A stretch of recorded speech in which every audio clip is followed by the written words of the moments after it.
चलिए देखते हैं मध्य प्रदेश की 25 फटाफट बड़ी खबरों को। सबसे पहले न्यूज को कहां से देख रहे हैं हमको कमेंट में बताना बिल्कुल ना भूलें। साथ ही साथ हमारे यूट्यूब चैनल को सब्सक्राइब करें एंड बेल आइकन को ऑल प्रेस करना बिल्कुल ना भूलें। निवेशकों को बड़ी राहत, रजिस्ट्री से जुड़े सेस में सरकार दे सकेगी सीधे छूट।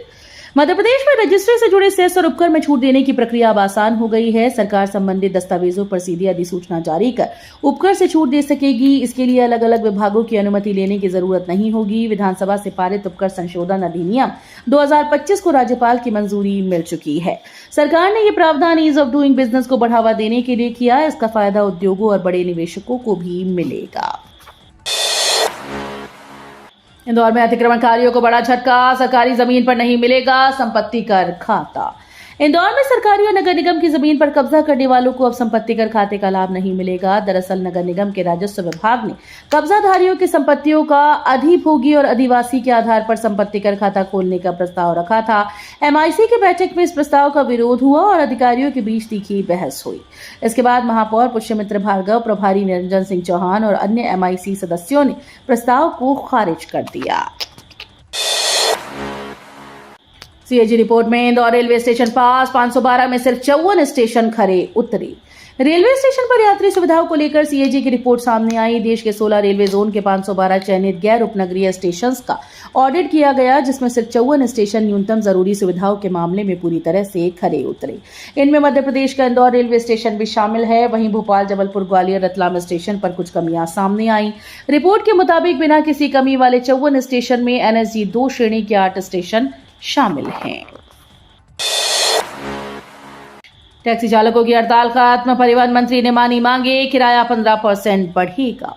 भोपाल समेत मध्य प्रदेश में 2 दिन से जारी टैक्सी चालकों की प्रदेशव्यापी हड़ताल आखिरकार खत्म हो गई। परिवहन मंत्री के साथ हुई बातचीत के बाद यूनियंस और सरकार के बीच कई मांगों पर सहमति बनी। यूनियंस के मुताबिक निजी नंबर वाले कार और बाइक को एग्रीगेटर प्लेटफॉर्म से हटाया जाएगा। इसके अलावा मोटर वाहन अधिनियम 2025 लागू करने और नई किराया प्रणाली तैयार करने पर सहमति बनी है। एमपीटीईटी में बड़ी राहत, नहीं होगी नेगेटिव मार्किंग, 150 अंकों की होगी परीक्षा।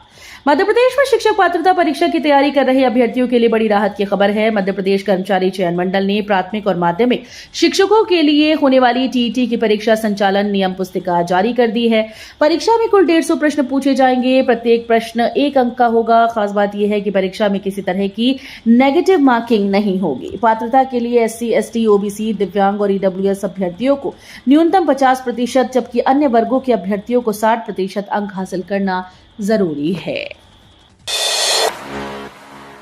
सड़क सुधार में उज्जैन नंबर 1, लोकपत ऐप की 327 शिकायतों का किया त्वरित निराकरण।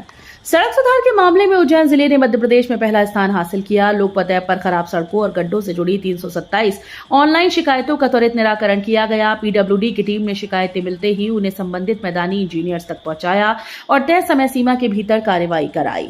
इसके बाद शिकायतकर्ताओं से ऑनलाइन फीडबैक भी लिया गया। अधिकारियों के मुताबिक शिकायतों के समय पर समाधान और फीडबैक प्रक्रिया के चलते उज्जैन ने प्रदेश में बेहतर प्रदर्शन किया। इंदौर में बनेगा 2.5 लाख पेड़ों का सिटी फॉरेस्ट, 33 एकड़ में विकसित होगा नगर वन। इंदौर में बढ़ती कंक्रीट के बीच अब 2.5 लाख पेड़ों का विशाल सिटी फॉरेस्ट विकसित किया जाएगा। इंदौर विकास प्राधिकरण ने राव स्थित स्कीम 97 पार्ट 4 में करीब 33 एकड़ जमीन पर नगर वन विकसित करने की तैयारी शुरू कर दी। इसके लिए एजेंसी के चयन को लेकर टेंडर जारी किए गए। परियोजना के तहत करीब 2.5 लाख पौधे लगाए जाएंगे। यहाँ मियावाकी जंगल के साथ तालाब, वॉकिंग ट्रैक और ओपन जिम जैसी सुविधाएं भी विकसित की जाएंगी। यूसीसी के खिलाफ एमपी में शक्ति प्रदर्शन, 50 जिलों में मुस्लिम समुदाय ने सौंपे ज्ञापन। समान नागरिक संहिता यानी यूसीसी के विरोध में बुधवार को मध्य प्रदेश में मुस्लिम समुदाय ने शक्ति प्रदर्शन किया। विधायक आरिफ मसूद के आह्वान पर प्रदेश के करीब 50 जिला मुख्यालयों पर प्रदर्शन किए गए। प्रदर्शनकारियों ने अधिकारियों को राष्ट्रपति के नाम ज्ञापन सौंपकर यूसीसी को वापस लेने की मांग की। राजधानी भोपाल में 21 सदस्यीय प्रतिनिधिमंडल कलेक्टर कार्यालय पहुंचा और ज्ञापन सौंपा। इस दौरान बड़ी संख्या में महिलाएं भी प्रदर्शन में शामिल रहीं। 60 किलो संदिग्ध पनीर जब्त, गोपाल डेयरी पर खाद्य सुरक्षा विभाग की कार्रवाई। मिलावटी और संदिग्ध खाद्य पदार्थों के खिलाफ अभियान के तहत खाद्य सुरक्षा विभाग ने बुधवार को शहर में कई प्रतिष्ठानों की जांच की। सोनागिरी स्थित गोपाल डेयरी से 60 किलो संदिग्ध पनीर जब्त किया गया, जिसकी कीमत करीब 18,000 रुपए बताई गई। विभाग को सूचना मिली थी कि सीहोर से एनालॉग पनीर बिक्री के लिए यहां लाया गया है। टीम ने मौके पर पहुंचकर पनीर का नमूना लिया और पूरा स्टॉक जब्त कर लिया। मध्य प्रदेश के टाइगर रिजर्व को कितना दिया फंड? 10 साल का पेश करो डेटा। मध्य प्रदेश के टाइगर रिजर्व को पर्याप्त फंड नहीं दिए जाने और सर्वोच्च न्यायालय के आदेश के बावजूद भी रिक्त पदों पर नियुक्ति न किए जाने को हाईकोर्ट ने गंभीरता से लिया है। हाईकोर्ट के जस्टिस आनंद पाठक और जस्टिस वीपी शर्मा की युगल पीठ ने याचिका की सुनवाई करते हुए मध्य प्रदेश में स्थित टाइगर रिजर्व को विगत 10 सालों में दिए गए फंड के संबंध में नेशनल टाइगर कंजर्वेशन अथॉरिटी को डेटा पेश करने के निर्देश जारी किए हैं। आईएएस अधिकारियों के विभाग बदले, भारती जाटा वोगरे को उच्च शिक्षा विभाग मिला। प्रदेश सरकार ने प्रशासनिक स्तर पर बड़ा फेरबदल करते हुए 4 आईएएस अधिकारियों को नई जिम्मेदारियां सौंपी। सामान्य प्रशासन विभाग ने बुधवार को तबादला आदेश जारी किया।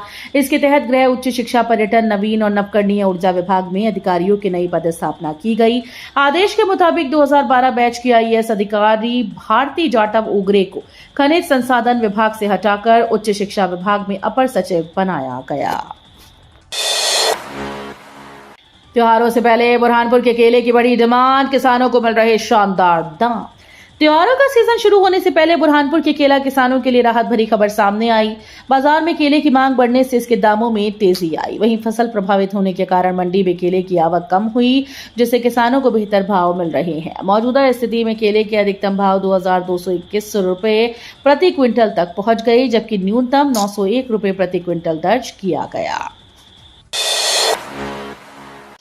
चिंतामणि मालवीय ने मंदिरों को लेकर उठाए सवाल, सनातन बोर्ड बनाने का दिया सुझाव। मध्य प्रदेश में बीजेपी विधायक चिंतामणि मालवीय एक बार फिर से मंदिरों की व्यवस्था और संपत्ति को लेकर मुखर हुए। आलोट से विधायक मालवीय ने सोशल मीडिया पर एक वीडियो जारी कर मंदिरों की संपत्ति और प्रबंधन को लेकर कई सुझाव दिए। उन्होंने मंदिरों को राज्य के नियंत्रण से मुक्त करने की मांग की। साथ ही मंदिरों की जमीन सुरक्षित रखने के लिए उड़ीसा और तमिलनाडु जैसी व्यवस्थाओं का उदाहरण दिया गया। विधायक ने मंदिरों की बेहतर व्यवस्था के लिए सनातन बोर्ड बनाने का भी सुझाव दिया। अब बॉडी कैमरे की नजर में होगी टिकट चेकिंग। टीसी के लिए तैयार हुई हाईटेक जैकेट। एमपी के बिना रेलवे में टिकट चेकिंग व्यवस्था को और पारदर्शी और सुरक्षित बनाने की तैयारी है। अब टिकट जांच के दौरान टीसी बॉडी कैमरों से लैस होंगे। जांच के दौरान यात्रियों से बातचीत और पूरी कार्यवाही कैमरे में रिकॉर्ड की जाएगी। इसके लिए टीसी के लिए खास हाईटेक जैकेट भी तैयार की जा रही है।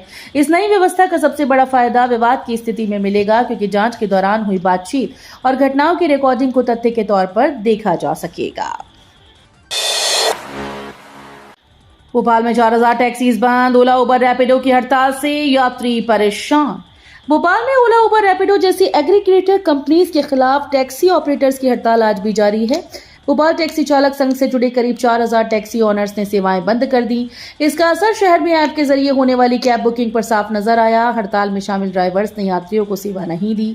वहीं कुछ अन्य टैक्सी संचालकों को भी रेलवे स्टेशन, बस स्टैंड और प्रमुख मार्गों पर रोककर गाड़ियां बंद करने की चेतावनी दी गई।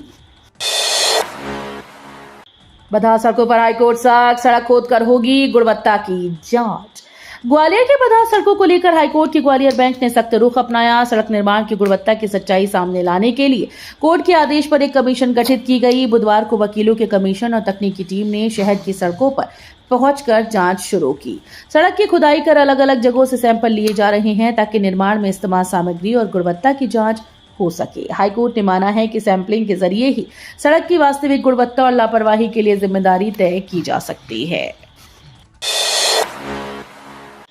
फर्जी डेंटिस्ट पर लगेगी लगाम। क्यूआर कोड से मरीज कर सकेंगे डॉक्टर का रजिस्ट्रेशन चेक। मध्य प्रदेश में फर्जी डेंटिस्ट पर लगाम लगाने के लिए नई व्यवस्था शुरू की गई। अब प्रदेश के डेंटिस्ट को स्टेट डेंटल काउंसिल के ऐप पर अपना रजिस्ट्रेशन कराना होगा।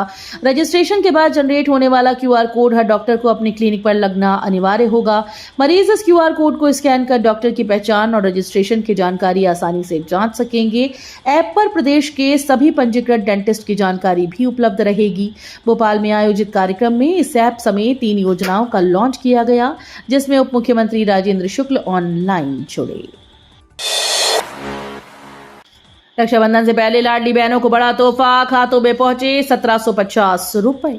मध्य प्रदेश की लाडली बहनों के लिए रक्षाबंधन से पहले बड़ी खुशखबरी सामने आई। मुख्यमंत्री डॉक्टर मोहन यादव बुधवार को मैहर पहुंचे, जहां उन्होंने प्रदेश की 1.25 करोड़ से ज्यादा लाडली बहनों के खातों में राशि ट्रांसफर की। इस बार नियमित 1500 रुपए के साथ 250 रुपए का अतिरिक्त राखी शगुन दिया गया, यानी बहनों के खातों में कुल 1750 रुपए पहुंचे। कार्यक्रम में मुख्यमंत्री ने बहनों से राखी भी बंधवाई। इससे पहले उन्होंने मां शारदा देवी मंदिर में पूजा अर्चना की और इसके बाद जनसभा को संबोधित किया। एमपी में ग्रीनफील्ड एक्सप्रेसवे का सर्किट प्लान, भोपाल से जुड़ेंगे बड़े शहर। मध्य प्रदेश में सड़क कनेक्टिविटी को नई रफ्तार देने के लिए ग्रीनफील्ड एक्सप्रेसवे का बड़ा नेटवर्क तैयार किया जा रहा है। ग्वालियर भोपाल और भोपाल जबलपुर एक्सप्रेसवे के डीपीआर के लिए टेंडर प्रक्रिया चल रही है। वहीं Bhopal Indore greenfield access controlled expressway का प्रस्ताव मंजूरी के लिए केंद्र सरकार को भेजा गया। इसके अलावा मंदसौर भोपाल एक्सप्रेसवे की डीपीआर पर भी काम जारी है। इन परियोजनाओं के पूरा होने के बाद प्रदेश के प्रमुख शहर राजधानी भोपाल से तेज रफ्तार एक्सप्रेसवे के जरिए जुड़ जाएंगे और सफर का समय भी कम होगा। लहसुन अदरक के दाम ने बिगाड़ा जायका, बारिश के बीच जेब पर बढ़ा बोझ। बारिश के मौसम में सब्जियों के बढ़ते दामों के बीच अब लहसुन और अदरक ने भी रसोई का बजट बिगाड़ दिया। मध्य प्रदेश उत्पादन के मामले में आगे है, लेकिन इसके बावजूद बाजार में कीमतें लगातार बढ़ रही हैं। हालात यह है कि 10 रुपए का अदरक लहसुन मांगने पर दुकानदार भी हाथ खड़े कर रहे हैं। बाजार में 200 से 250 ग्राम लहसुन अदरक के लिए 40 से 60 रुपए तक चुकाने पड़ रहे हैं। बारिश के कारण ट्रांसपोर्टेशन प्रभावित है और आने वाले दिनों में कीमतें और बढ़ने की आशंका है। जेनजी नहीं, अब जेन अल्फा का प्रदर्शन, डीएमएस को केवीएस में मर्ज करने का विरोध। भोपाल में पहली बार जेन अल्फा के छात्र विरोध प्रदर्शन करते नजर आए। डेमोन्स्ट्रेशन मल्टीपर्पज स्कूल यानी डीएमएस को केंद्रीय विद्यालय संगठन में मर्ज करने के प्रस्ताव के खिलाफ सैकड़ों छात्र छात्राएं सड़क पर उतरे। हाथों में सेव डीएमएस जैसे पोस्टर लेकर छात्रों ने स्कूल की मौजूदा शैक्षणिक पहचान बरकरार रखने की मांग की। महाकाल क्षेत्र के सरकारी स्कूल की शिफ्टिंग पर लगी रोक, छात्राओं के विरोध की हुई जीत। उज्जैन के महाकाल क्षेत्र में सरकारी स्कूल की शिफ्टिंग को लेकर बड़ा फैसला लिया गया। छात्राओं और पालकों के विरोध के बाद सराफा कन्या हायर सेकेंडरी स्कूल को फिलहाल दाऊद खेड़ी के सांदीपनी परिसर में शिफ्ट नहीं किया जाएगा। मंगलवार को सांसद अनिल फिरोजिया, विधायक अनिल जैन, कालूहेड़ा, निगम सभापति कलावती यादव और भाजपा नगर अध्यक्ष संजय अग्रवाल छात्राओं से मिलने स्कूल पहुंचे। कलेक्टर रोशन कुमार सिंह भी मौजूद रहे। वन्य जीवों की सुरक्षा का खाका तैयार, सतना में 38 स्थानों पर 4 लेन पुलिया व अंडरपास बनेगी। चित्रकूट मझगवा सतना 4 लेन परियोजना में अब सड़क के साथ जंगल और वन्य जीवों की सुरक्षा का भी खाका तैयार होगा। वन विभाग ने राष्ट्रीय राजमार्ग प्राधिकरण के सामने 38 स्थानों पर वन्य जीव अंडरपास, पुलिया या अन्य उपयुक्त संरचनाएं बनाने की मांग रखी। मौजूदा 2 लेन सड़क को करीब 1653.12 करोड़ से 4 लेन विभाजित मार्ग और पक्के किनारों वाली सड़क में बदला जाना है। ऐसे में तेज रफ्तार यातायात वन्य जीवों के लिए बड़ा खतरा बन सकता है। वन विभाग को चिंता है कि चौड़ी सड़क बनने से वन्य जीवों के स्वतंत्र आवागमन में बाधा आएगी और सड़क दुर्घटनाओं का खतरा बढ़ेगा। भारत औद्योगिक विकास योजना में शामिल हुआ मोहाना औद्योगिक क्षेत्र 210 हेक्टेयर में विकसित होगा। ग्वालियर चंबल अंचल को देश का प्रमुख मैन्युफैक्चरिंग और औद्योगिक हब बनाने की कोशिश में एक और पहल सामने आई है। टेलीकॉम मैन्युफैक्चरिंग जोन की मंजूरी मिलने के ठीक बाद अब जिले के मोहना औद्योगिक क्षेत्र को केंद्र सरकार की महत्वाकांक्षी भारत औद्योगिक विकास योजना में शामिल कर लिया गया है। केंद्र सरकार से मिलने वाली प्रति एकड़ 1 करोड़ की वित्तीय सहायता और तकनीकी सहयोग से यहाँ विश्व स्तरीय बुनियादी ढांचा बेहद तेजी से तैयार किया जा रहा है। भोपाल को मिली एक और अमृत भारत एक्सप्रेस की सौगात, 2 अक्टूबर से शुरू हो रही ट्रेन। मध्य प्रदेश की राजधानी भोपाल के यात्रियों को एक और अमृत भारत एक्सप्रेस की सौगात मिल गई है। रेल मंत्रालय द्वारा दक्षिण भारत के चारलापल्ली से गोरखपुर के बीच एक नई नियमित ट्रेन चलाने का फैसला किया गया। ये साप्ताहिक ट्रेन 2 अक्टूबर से शुरू होगी। इस अमृत भारत एक्सप्रेस का फायदा भोपाल मंडल के 3 प्रमुख जंक्शन को मिलने जा रहा है। अमृत भारत एक्सप्रेस इटारसी, भोपाल और बीना जंक्शन से होकर गुजरेगी। इसकी वजह से भोपाल के यात्रियों को भी उत्तर और दक्षिण भारत के प्रमुख शहरों के लिए बेहतर कनेक्टिविटी मिलेगी। वीडियो अच्छी लगी तो वीडियो करिए लाइक एंड चैनल को सब्सक्राइब कर बेल आइकन को और प्रेस कर लीजिएगा।